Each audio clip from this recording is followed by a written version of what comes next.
Hello, आप सबका मेरे चैनल स्पीडिंग ला ज्ञान में स्वागत और अभिनंदन है। मैं आज आपको आईपीसी के एक इम्पॉर्टेंट प्रॉब्लम जो बिहार एपीपी 1989 में पूछी गई थी पूछ रही। अगर आपको इसका उत्तर पता है तो इनबॉक्स में जाकर टाइप करिए और नहीं पता है तो मेरे चैनल पेज पर जाकर देख लीजिए।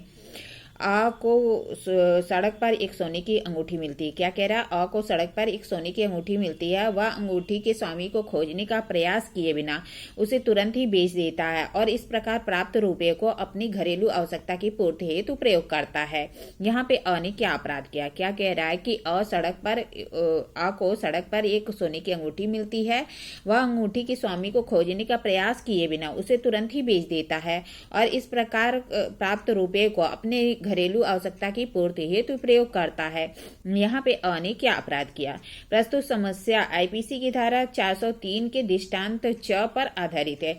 क्या कह रहा है कि ये जो समस्या है आईपीसी की धारा 403 के दृष्टांत च पर आधारित है। धारा 403 के अनुसार जो कोई बेईमानी से कोई जंगम संपत्ति का विनियोग करेगा, क्या कह रहा है? जो कोई बेईमानी से कोई जंगम संपत्ति का दुर्विनियोग करेगा और उसको अपने उपयोग के लिए संपरिवर्तित करेगा। क्या कह रहा है? प्रस्तुत समस्या आईपीसी की धारा 403 के दृष्टांत च पर आधारित है। 403 के अनुसार जो कोई बेईमानी से कोई जंगम संपत्ति का दुर्विनियोग करेगा या उसे अपने उपयोग में संपरिवर्तित करेगा तो वह आपराधिक दुर्विनियोग का अपराध करता है। क्या करता है? वह जो है आपराधिक दुर्विनियोग का अपराध करता है।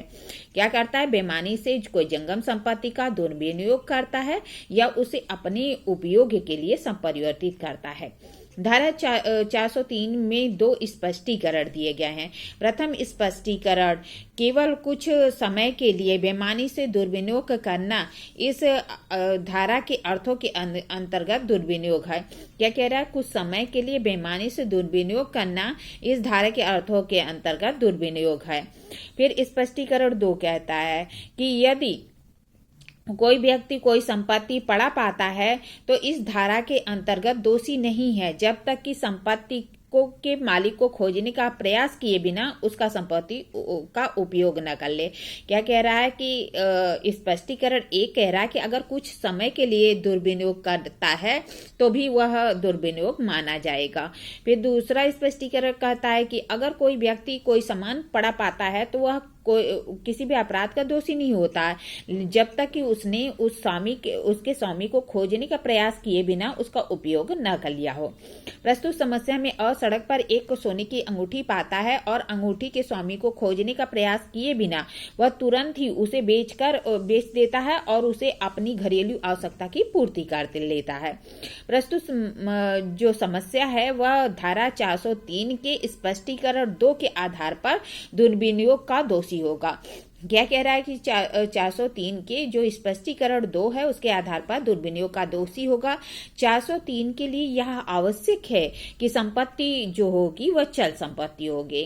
संपत्ति क्या होगी? चल संपत्ति होगी, जंगम संपत्ति होगी। यहाँ अंगूठी धारा 22 के अर्थों के अंतर्गत चल संपत्ति है और संपत्ति की बेईमानी से दुर्विनियोग या उपयोग के लिए संपरिवर्तित कर लेता है। तो प्रस्तुत मामले में अंगूठी को बेचकर अपनी घरेलू आवश्यकता की पूर्ति करता है, अर्थात अंगूठी का उपयोग करने के लिए संपरिवर्तन कर लेता है।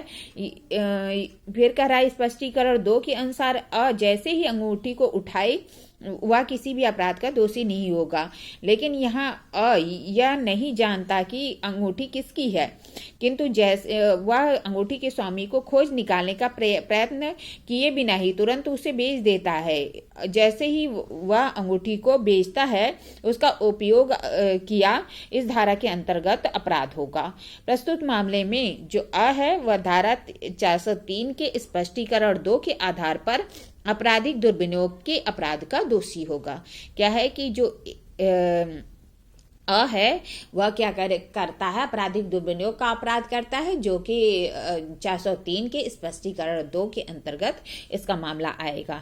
इस तरह मैंने आपको प्रॉब्लम बताई, प्रॉब्लम का सोल्यूशन बताया। ऐसी अच्छी प्रॉब्लम के लिए मेरा चैनल सब्सक्राइब करिए, लाइक करिए, कमेंट करिए, शेयर करिए और साथ ही साथ बेल आइकन भी दबा दीजिए कि कोई भी नोटिफिकेशन आपको सबसे पहले मिल जाए।